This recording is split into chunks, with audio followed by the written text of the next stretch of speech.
Don't be spooked because we have tricks and treats on this edition of Here's This, powered by TravelPulse.com. Right now is the time to fly for those in search of one of the decade's best bargains. According to Hopper's Consumer Airfare Index for October 2019, this month's flight prices are projected to reach the lowest levels since 2013. Really? Yeah, Fantastic. airfare is expected to be down 3.1% compared to the same time last year.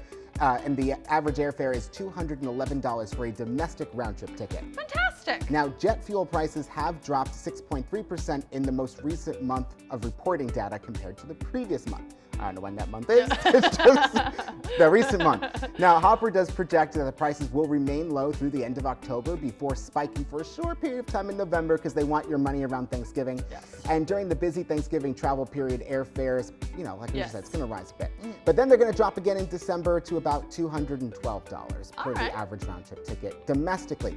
But flights internationally, they're discounted right now as well. It's nice to hear some good news about flight Right? prices. I know. Yes, especially as we're going into the holiday season. It's nice to hear, like, oh my gosh, they're not keep rising I know. all the time. I mean, because not everyone can travel like a princess. Whether that be on your own private plane, a chartered plane, And? or in first class. Yes. No, we all can't do that. Listen, this crown, okay? Like, I need room. You just need headroom.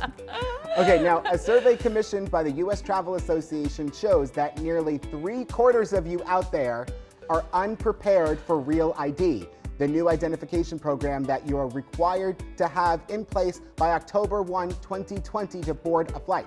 You're hearing this from a king and a princess. You need a real Make sure ID. your ID is up to date. You need it. Yes. Millions could be prevented from boarding a plane if you do not have a Real ID compliant driver's license or another approved form of identification to board a plane.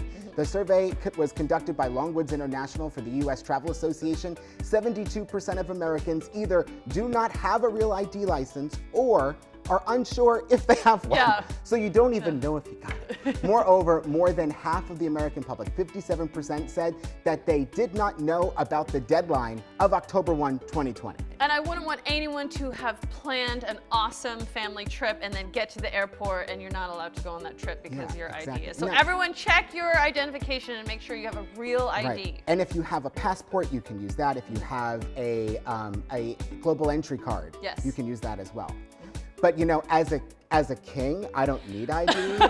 And I really feel like a king because with Galen not here, it's just me. Where is Galen? Well, Galen is on the road this Halloween. Galen, where are you today? I wanted to stop for just a second. I'm on the road, but slip into my costume. You can see it was really hard, but I wanted to share it with you guys. Galen, your costume looks familiar. I can't totally make it out. What are you? Well, I'm a 7-Eleven guy, can't you tell? It's right here on my shirt. See, all over. Galen, are there 7-Elevens at airports? Well, actually, there are 7-Elevens in airports. One of the airports that I stop in at all the time is Dallas-Fort Worth Airport, and they've got some there. And this is kind of my tribute to all the workers, the concession workers at the airports that keep us fueled up all the time when we're traveling. Trick or treat, what do you have for us? Yes, I have treats for you. I've got of course, gotta have a Slurpee. I've got a Sour Patch Slurpee for you, and then of course, I have a Big Gulp. So be sure to stop and get one of these when you're passing through or by a 7-Eleven at any time. Now, Galen, get back over here. Happy Halloween!